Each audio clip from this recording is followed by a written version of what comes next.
فروسٹیون کے پرانے قصبے میں سردیاں لمبی اور شدید تھیں، لیکن رہائشیوں نے سردی کو برداشت کرنے کی اپنی صلاحیت پر فخر کیا۔ ان میں ایلسی بھی شامل تھی، جو کہ ایک شاندار تحفہ کے ساتھ ایک پرجوش نوجوان لڑکی تھی۔ جس لمحے سے وہ پیدا ہوئی تھی، ایلسی کے پاس برف اور برف پر قابو پانے کی طاقت تھی۔ یہ ایک ایسا ہنر تھا جس نے شہر کے لوگوں کو متوجہ کیا اور ڈرایا۔ اس کے والدین اگرچہ محبت کرنے والے اور معاون ہیں، اس بارے میں فکر مند تھے کہ اس کی صلاحیتیں اسے دوسروں سے کیسے الگ کر سکتی ہیں۔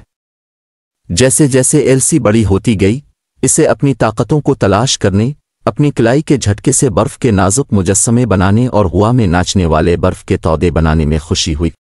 تاہم وہ اکثر باہر کی طرح محسوس کرتی تھی۔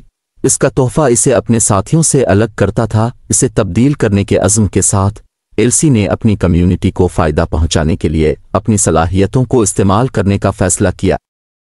سردیوں کی ایک شام، ایک شدید برفانی طوفان فروسٹیون پر نازل ہوا، جس سے شہر کے سپلائی کے راستے منقطع ہونے اور اس کے مکینوں کو الگ تھلگ کرنے کا خطرہ تھا۔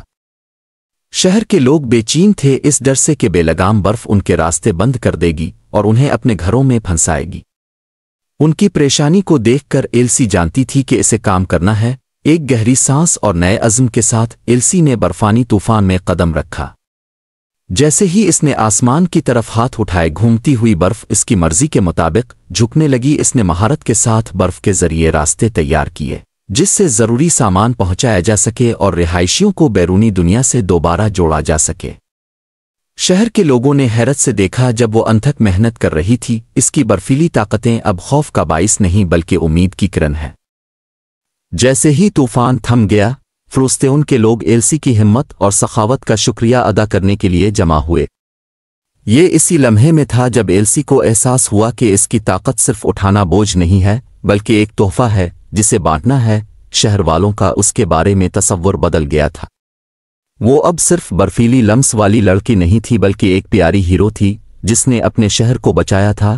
اپنی نئی قبولیت کو قبول کرتے ہوئے ایلسی نے دوسروں کی مدد کے لیے